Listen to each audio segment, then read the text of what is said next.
আসসালামু আলাইকুম। আপনারা আরেকটা জিনিস দেখেন, এখানেও ফুল, অনেক ফুল, ফুলের বাগান, ফুলে ফুলে ভরা। একটু এখানে এসে পিছনের দিকটা দেখেন, ফুল আর ফুল, কত ফুল। আসলে এমন একটা জায়গা, আর এই ফুলের ভালোবাসাটা, ফুলকে সবাই ভালোবাসে। ফুলের ভালোবাসা পাওয়াটা ভাগ্যের ব্যাপার।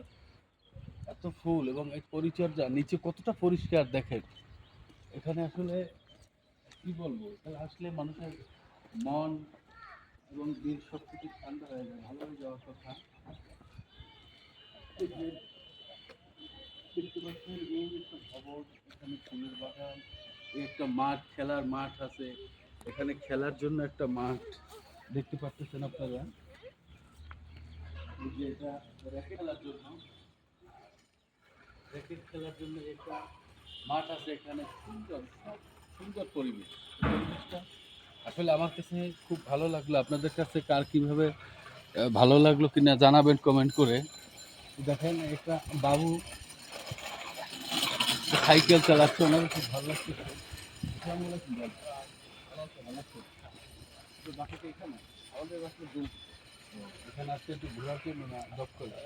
আমি এখানে আসছি ওই আমার শ্বশুর বাড়ি। ও বেড়াবার বাচ্চা আমার।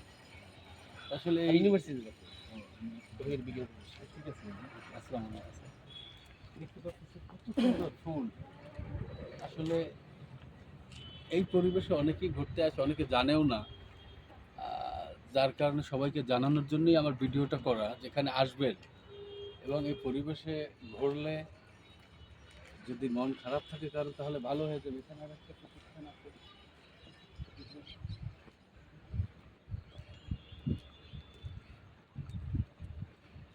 অনেক জায়গা। এটা যে করছে আসলে তার অনেক টাকা খরচ আছে, অনেক ব্যয়বহুল একটা খরচের ব্যাপার। এটা সবাই করতে পারে না, মন থাকতে হয় আল্লাহর রাস্তায় দান করতে, বা আল্লাহর মসজিদ মাদ্রাসা এতিমখানা করার জন্য। এটা অনেকের টাকা থাকলেই আসলে হয় না, পারে না।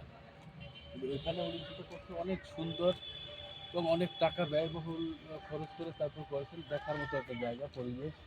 এবং এখানে পরিচর্যার লোক আমরা দেখতেছি।